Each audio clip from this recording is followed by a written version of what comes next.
네, 안녕하세요. 오늘 소개드릴 현장은 이제 안산 트리플렉스입니다. 이게 이렇게만 말씀하시면 모르시는 분들이 많을 것 같아서 바로 설명으로 들어가 볼 건데요. 먼저 오늘 안산 트리플렉스 설명해 주실 담당자님 모셔보겠습니다. 안녕하세요. 안녕하세요. 네, 먼저 간단하게 본인 소개 부탁드릴게요. 저 오관우 이사라고 하고, 현재는 여기 전반적인 거 다 총괄하고 있는 사람입니다. 아, 네. 일단 이 안산 트리플렉스 이게 이름만 하면은 뭔지 잘 모를 수 있잖아요. 그래서 예, 예. 간단하게 한번 먼저 설명 들어볼게요. 일단은 우리가 유통상가라고 하면 잘 모르실 수 있으세요. 네네. 그러니까 이유가 뭐냐면, 과거에 이제 우리가 공단이라고 하죠. 그러니까 공단이 들어왔을 때는 대부분 유통상가나 공구상가는 기본으로 같이 들어왔습니다. 맞아요. 그래서 저희가 이제 지도로 좀 보여드리자면,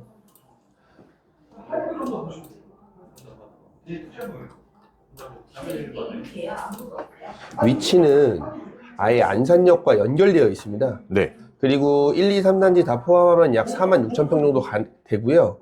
그리고 여기 같은 경우는 보시면은 여기 지금 보라색 보이시잖아요. 네네. 그러니까 여기는 이제 우리가 아는 다 제조업 단지들. 네네. 그래서 그리고 현재는 어떻게 돼 있냐면은 여기는 뭐 굴뚝 공장은 거의 없다 보시면 되고, 이제 현재는 뭐 바이오나 AI 쪽으로 관련된 상품들이 있습니다.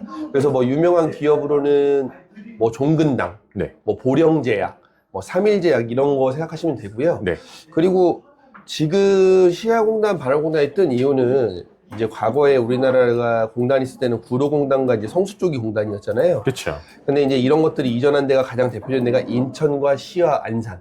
그럼 그래서 남동 쪽하고 저기 반월 그쪽에 많이 온 거예요? 맞습니다. 그래서 실제로 KTX가 초지역에 들어오고 신안산선이 생기는 이유가 네.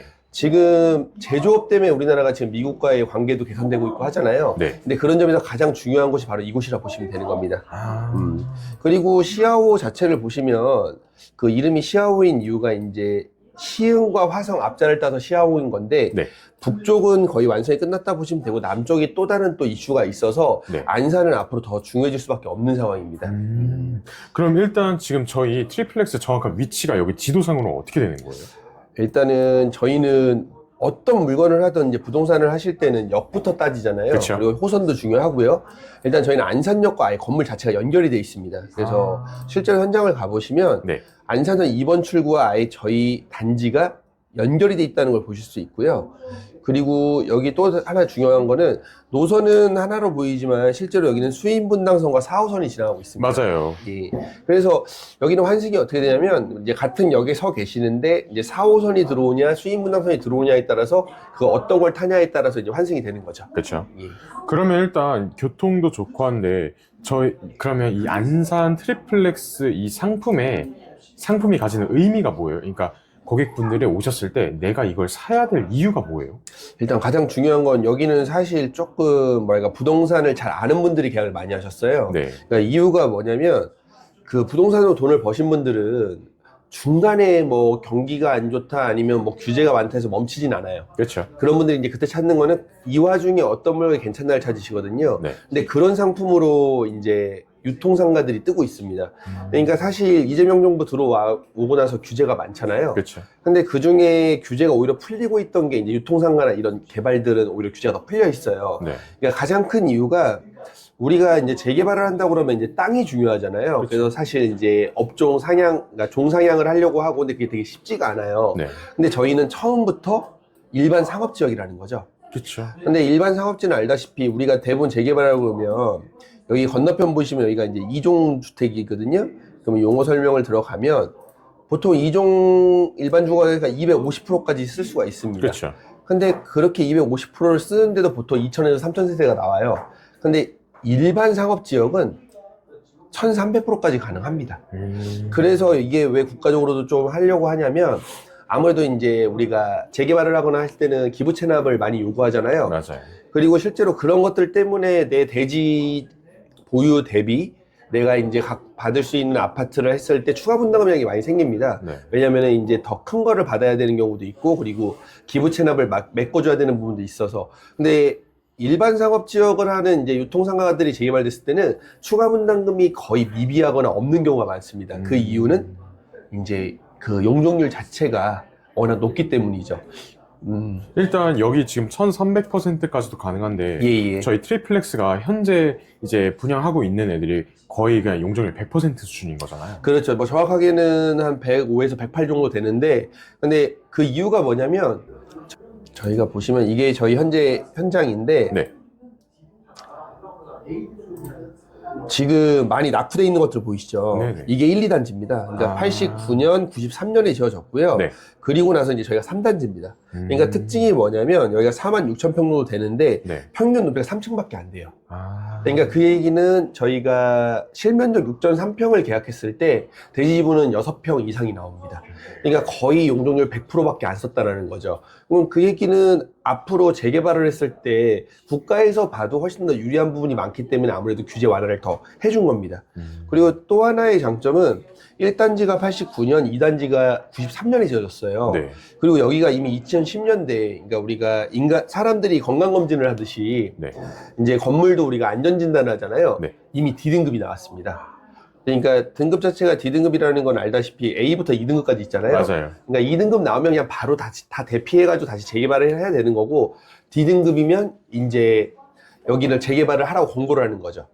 그래서 저희 건물이 만들었다 보시면 돼요. 아. 근데 현재 중요한 건 1, 2단지도 여전히 있고 저희도 있잖아요. 네. 공실은 없습니다.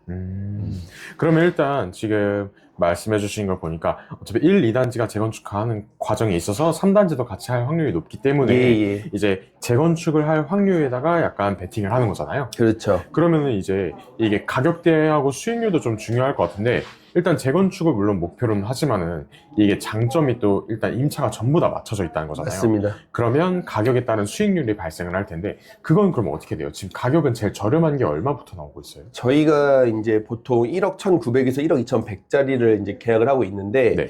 여기가 가장 중요한 건 대출이 잘 나와요. 어. 근데 대출이 잘 나오는 이유는 다른 게 아니라 임차인에 맞춰져 있습니다. 아. 저희가 보증금 300에 50으로 맞춰져 있기 때문에 네.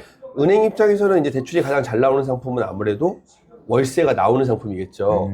그런 점에 있어서 그런 거고, 또 하나는 저희가 이제 아무래도 바로 입주 상품이다 보니까 계약을 하고 나서 이제 은행에 자설을 하고 가시면 바로 은행에서 하는 일은 이제 감평사, 이제 감정평가사가 바로 현장을 갑니다. 네. 왜 실제로 임대가 맞춰져 있는지, 그리고 실제로 월세를 잘 받고 있는지 이런 거를 평가를 해서, 저희가 지금 기본 7천만 원 얘기하고 있는데 네. 조금 젊으시고 소득이 있는 분들은 8천만 원까지 아. 지금 대출이 나오고 있습니다. 근데 제가 8천 얘기를 크게 안 하는 이유가 아닐 확률도 있기 때문에. 그거보다는 네. 7천만 원만 대출을 받으셔도 수익률이 거의 8% 가까이 나오기 때문에 제가 말씀드린 거예요. 그래서 1억 1,900짜리 정도에서는 수익률이 8%가 넘어가고요. 네. 1억 2,100이라고 하더라도 거의 7.9%니까 거의 8% 나온다 보시면 됩니다. 아, 근데 그 7천 정도 나온다고 했을 때 수익률이 8%라고 말씀을 하시는 거는, 예. 그럼 이게 대출 이자를 빼고도 내 손에 들어오는 게 8%라는. 그렇죠. 아, 생각보다 많이 되는구나. 그러니까 뭐 간단하게 얘기를 드리자면 네. 저희가 이율이 거의 3%대 나왔어요. 아무래도 물건 자체가 안정감이 있으니까. 네. 그래서 만약에 7천만 원을 대출을 받고 3.9% 정도 이율이 나온다고 하더라도 거의 수익률은 7%대, 7% 후반에서 8.1%까지 나옵니다. 그리고 무엇보다 저희가 계약이 잘 나온 이유는, 솔직히 여기 계약하시는 분들은 대지지분, 즉 재개발 이슈 때문에 계약을 하시는 건데, 네. 근데 거기에 가장 큰 문제는 우리가 일반적으로 재개발을 생각한다고 하면 연립주택이나 네. 혹은 뭐 그 빌라를 사는 개념이잖아요. 네네. 근데 거기에 대한 가장 큰 문제가 뭐냐면 일단 주택수가 들어간다는 거. 아. 근데 저희는 처음에도 말씀드렸지만 이제 유통 상가다 보니까 상가 그렇죠. 개념이어서. 주택수에도 안 들어간다. 그렇죠. 그리고 보통 계약하시는 분들 보면 한 채보다 두 채 이상 많이 하신 게 뭐냐면 대지분이 높다 보니까, 네. 그러니까 6평으로도 25평 정도 가져갈 수 있지만 네. 그 이상을 원하시거나 혹은 오피스를 지을 수밖에 없어요. 우리 상업지역이다 보니까. 그렇죠. 그러니까 우리가 쉽게 말해서 빌딩을 지을 건데, 오히려 어차피 똘똘한 주택이 있는 분들이 계약을 많이 하시다 보니까 두 채 정도 해서 처음부터 자기는 집으로 보상을 받는 게 아니라 아예 오피스로 보상을 받는 분도 있는데, 한 채로는 조금 힘들지만 두 채부터는 그런 게 가능하기 때문에 저희가 두 채 계약을 많이 하셨습니다. 근데 요거는 제가 잘 모르겠어서 그런데, 이게 두 채 이상으로 했을 때 오피스로 받는 게 뭐가 다르고 더 좋은 걸 받는 개념인가요? 어떤 개념이냐면, 이게 조금 갑자기 얘기 들어서 복잡할 수 있는데, 네. 보통 유통상가나 공구상가를 개발할 때는 지하철역과 연결되어 있거나 가까운 곳이 많고, 네. 아무래도 땅이 제일 좋은 데를 했겠죠, 그 당시에. 그렇죠. 네. 그리고 더 중요한 건 여기 지금 1300세대고 여기도 1000세대 이상, 여기 한 2000세대 분들이 들어갈 곳을 만들어줘야 돼요. 그렇기 때문에 이제 오히려 저희는 이제 이게 넓게 퍼져 있기 때문에 이렇게 꽉 찬 거지, 실제 우리 전용률을 다 쓴다 그러면 뭐 예를 들어 50층짜리 2개 동만 지하철역에 연결해서 만들면 이게 다 수용이 가능하고 그렇죠. 뒤쪽은 오히려 아파트 단지로 만들 수 있는 거죠. 그렇죠, 그렇죠. 사실 주거복합단지를 만들 때 가장 중요한 거는 장점을 다 흡수한다는 거거든요. 네네. 그래서 상업지역에 대한 장점으로서 층이 높고 용적률이 높다는 거, 그러니까 즉 상가시설이나 혹은 오피스 시설을 넣을 수 있다는 게 첫 번째가 있고요. 네. 두 번째는 나머지 땅에는 이제 일반 아파트를 지어서 그 도곡동 타워팰리스 같은 경우가 이제 어떻게 보면 주상복합의 대표주잖아요. 그렇죠. 상업지역에. 네. 근데 거기에 가장 큰 단점은 일단 오피스텔이라는 것과 놀이터 이런 시설이 없어서 애 키우기가 힘들다는 건데 네. 그거마저도 다 보완을 할 수 있는 시설이라는 겁니다. 그러면 일단 저희 안산 트리플렉스 정리를 해보자면은 일단 재건축 이슈가 있어서 그 재건축 기대감으로 이제 들어간 상품인데 가격대 자체도 그렇게 부담스럽지 않은 가격대에서 수익률이 8%까지 나오기 때문에 내가 이 돈을 여기다 투자를 해도 일단 그 인플레이션보다는 충분히 더 먹을 수가 있는 상황이고 그다음에 기회 비용으로서도 이게 제가 손실을 보는 게 없는 수준인 거잖아요. 없는 수준에다가. 그리고 사실 이제 대부분의 부동산 물건을 하실 때는 그러니까 미래 가치를 설명하고 이 정도 임대료를 받을 겁니다라는 설명을 듣잖아요. 그렇죠, 그렇죠. 근데 저희는 그런 수준이 아니라 이미 임대를 받고 있고 이미 수익률이 8%입니다 있고, 그리고 이제 저희는 기대 가치를 뭐 앞으로 이렇게 되면은 뭐 몇 천만 원 오를 겁니다 혹은 뭐 몇 억 오를 겁니다 이런 수준인데 저희는 그게 아니라 재개발 이슈가 있기 때문에 그냥 확정 이슈 수준이네요. 그렇죠, 그렇죠. 그리고 그 재개발 이슈라는 게 뭐 저희가 마냥 그냥 될 겁니다가 아니라 사실 여기가 제일 처음 계약할 때부터 3단지 계약하신 분들은 네. 대부분 대지지분 보고 그리고 1, 2단지가 디등급 맞은 것 때문에 사실 앞으로의 미래 가치, 그러니까 즉 재개발을 보고 계약하신 분들이 많거든요. 근데 이게 급물시다를 타게 된 계기가 이제 안산선 지하화가 이제 거의 확정이 돼서 29년에 아예 삽을 뜨기로 했습니다. 네네. 그러면 그 얘기는 바꿔 얘기하면 그 안산시 입장에서는 그런 걸 할 때는 주변도 같이 개발하길 원하거든요. 그렇죠. 그리고 무엇보다도 정부나 국가에서도 이런 상업지 땅, 특히 유통상가 땅이 제일 어떻게 보면 기부 체납 받기 용이하다는 걸 알기 때문에 저희가 같이 할 확률이 높다라는 거죠. 그래서 이게 급격히 지금 급물살을 타서 1, 2단지 같은 경우가 사실 이해관계가 컸어요. 그러니까 그 이해관계가 뭐냐면 여기가 되게 낙후되고 그래 보이지만 사실 장사가 잘 됐었습니다. 근데 이제 이게 이런 일들이 바뀐 게 언제냐면 코로나 이후에요. 그러니까 코로나 이전까지는 뭐 자재나 이런 걸 여기서 다 유통하고 오프라인으로 했다면 코로나 때는 이제 비대면이 중심이다 보니까 각 단지에 있는 공장들이 비대면으로 바로 온라인으로 바로 하게 된 거죠. 그러면서 여기 소득이 떨어지고 하면서 계속 반대했던 분들조차도 이제 재개발에 동참하게 되었던 거고, 그리고 무엇보다 중요한 건 안산선 지하라는 빅이벤트가 이제 그렇죠. 진행되는 거잖아요. 그러면 그때는 아무래도 이제 정부나 국가에서는 주변이 같이 이루어지길 바라기 때문에 저희가 급물살을 타고 있는 상황이라고 보시면 되는 겁니다. 그러면 이렇게 생각할 수 있으실 거예요. 그러면 1, 2단지가 좋은 거지 3단지는 어떤 게 좋냐 하는데, 일단 몇 가지 말씀을 드리자면 1, 2단지에서는 저희랑 계속 같이 하자고 있고 안산시 입장에서도 같이 하는 게 더 좋다라는 의견을 피력하고 있습니다. 네. 그러니까 가장 큰 이유는 뭐냐면 지금 이쪽 안산선을 기준해서 남쪽은 사실 주거가 거의 없었기 때문에 학교가 없습니다. 맞아요. 그래서 여기를 재개발하게 되면 기본적으로 학교가 들어가야 되고, 그리고 안산선 지하화에 맞물려서 지금 안산선을 지금 데크로해서 공원화까지 하려고 하거든요. 네. 그러면 그거는 아무래도 이제 시에서는 돈이 많이 들어가는 사업이다 보니까 보통 뭐 다른 지역도 마찬가지지만 재개발할 때 그걸 같이 기부채납 형식으로 해서 그쵸. 진행을 시켜주잖아요. 네네. 그래서 지금 1단지에서 1, 2단지에서는 이제 저희랑 같이 하자고 하는 와중이고요. 근데 저희는 급할 건 없지만 거의 된다고 보는 이유가 뭐냐면 1, 2단지는 실제로 80년도, 90년도에 지어졌다 보니까 실제로 장사하려는 분들이 들어왔었어요. 네네. 그러니까 여긴 투자 개념이 아니라 말 그대로 내가 먹고 사는 일 때문에, 그러니까 그 유통 상가를 하려고 들어오신 분들이죠. 근데 저희 같은 2013년에 지어쓰면서 실제로는 분양을 했던 거예요. 투자하실 분들이 들어왔다는 거죠. 네네. 그리고 그분들 대부분은 뭐 월세 뭐 30만 원 뭐 이렇게 받으려고 들어온 게 아니라 이제 재개발 이슈가 있으니까 한번 그때 하려고. 그래서 1, 2단지가 동의가 끝나고 완성이 되면 저희는 사실 얘기해서 100%라는 말씀은 못 드리지만 99% 이상 동의하실 분들로 차 있다 보시면 됩니다. 왜? 처음부터 계약하신 분들이 그 목적으로 계약을 하셨기 때문에 그 차이가 있습니다. 그러면은 보통 지금 여기 이 시점에서 계약을 한다고 하면은 이 재개발까지 몇 년 정도가 보통 이 정도는 걸릴 겁니다 라고 하는 게 어느 정도가 될까요? 일단은 좀 말씀드릴 게 안산에 이런 유통상가가 재개발이 완성된 경우가 있어요. 네. 이제 그곳이 어디냐면 여기 보시면은 제 일반 상업지 보이시죠? 네네. 그 네개동 보이시잖아요. 네. 이게 어떤 물건이냐면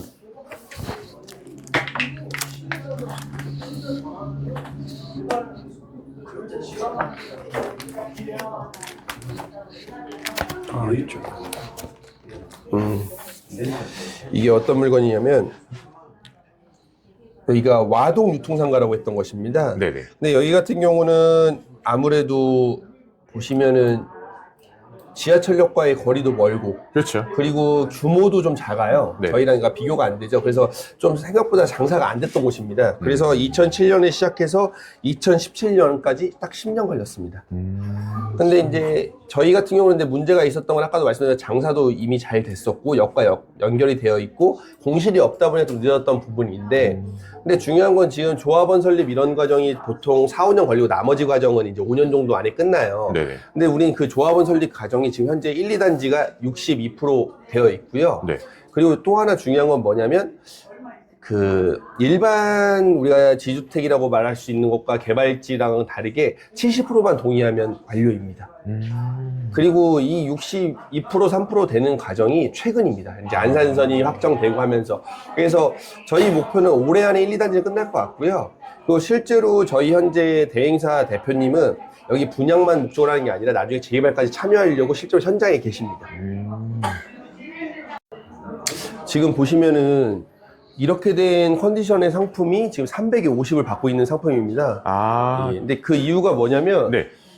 이제 실제 현장과도 똑같이 되어 있는데 여기 있는 모든 것들이 다 들어와 있어요. 그러니까 우리가 오피스텔 할 때 뭐 풀 퍼니시드면은 좀 더 월세 잘 받는다고 얘기하잖아요. 그렇죠. 근데 여기는 사무실도 이렇게 꾸며놓은 겁니다. 그래서 지금 평균은 한 30만 원 받는 게 대부분인데 이렇게 된 상품들만 350을 받고 있는 거예요.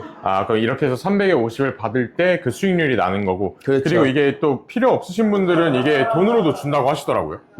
근데 필요 없는 분이 없던 게 저희가 여기 니즈를 파악해서 아예 완성한 거라서 그쵸. 실제로 가보시면 13년도에 지어졌다고는 하지만 좀 안 좋은 모양도 많아요. 맞아요. 근데 저희 같은 경우는 바닥부터 천장까지 다 공사를 한 거고 그리고 여기 같은 경우 50만 원을 왜 비싸다고 생각을 안 하냐면 뭐 일단은 알다시피 여기 들어오시는 분들은 사업하시는 분들이어서 그렇죠. 목돈이 중요하지 월세 나가는 거 크게 신경을 안 쓰시거든요. 맞아요. 근데 사실은 우리가 오피스라고 하면 공간만 제공하는 거기 때문에 이런 데 들어오면 최소 뭐 3, 4명 직원들 있고 하면 뭐 500에서 1000만 원 이상 자기가 또 리모델링을 해야 된단 말이에요. 일단 그 돈이 안 들어간다는 건 첫 번째고 그리고 뭐 많은 걸 얘기할 필요는 없지만 뭐 커피 머신이라던가 뭐 복합기 이런 것만 하더라도 렌트비가 매달 많이 나가잖아요. 네. 근데 저희는 이미 다 제공이. 그러니까 계약하시는 분 소유가 되고 들어오시는 분은 이런 거를 다 무상제공으로 받기 때문에 50이라고 해도 크게 문제를 안 삼는 거죠. 확실히 지금 이렇게 꾸며져 있는 것도 보면서 이런 실제로 이렇게 꾸며져 있고 이게 350이 나가면서 실제 투자 비용 했을 때도 8%대의 수익이 나올 예, 수가 맞습니다. 있으니까 확실히 고객분들이 많이 찾아오신 것 같은데 이사님께서 말씀을 해주신 것처럼 여기가 고객분들이 오시면 계약을 정말 많이 쓰십니다. 그러니까 사실상 모르니까 안 하시는 거지 오셔서 설명을 들었을 때는 솔직히 지금 저도 하고 싶어요. 하고 싶은데 돈이 될지는 모르겠지만 네, 지금 영상 상단에 대표 번호가 나가고 있어요. 이 번호로 연락을 주시면은 오늘 자세히 설명해 주신 이사님 그리고 팀장님께서 여러분께 자세히 안내 도와드릴 겁니다. 지금 이게 영상으로 보시기에도 충분히 매력적으로 느껴지실 수 있는데 그냥 오셔서 한번 상담만 한번 받아보세요. 왜냐면 지금 이제 안산선이 말 그대로 지하화가 되면서 좀 급물살을 타고 있는 분위기가 있는데 이 분위기에서 그냥 설명도 한번 들어볼 법하니까 한번 먼저 방문 예약을 해보시는 게 좋을 것 같습니다. 이사님 오늘 고생 많으셨습니다. 감사합니다. 네, 감사합니다.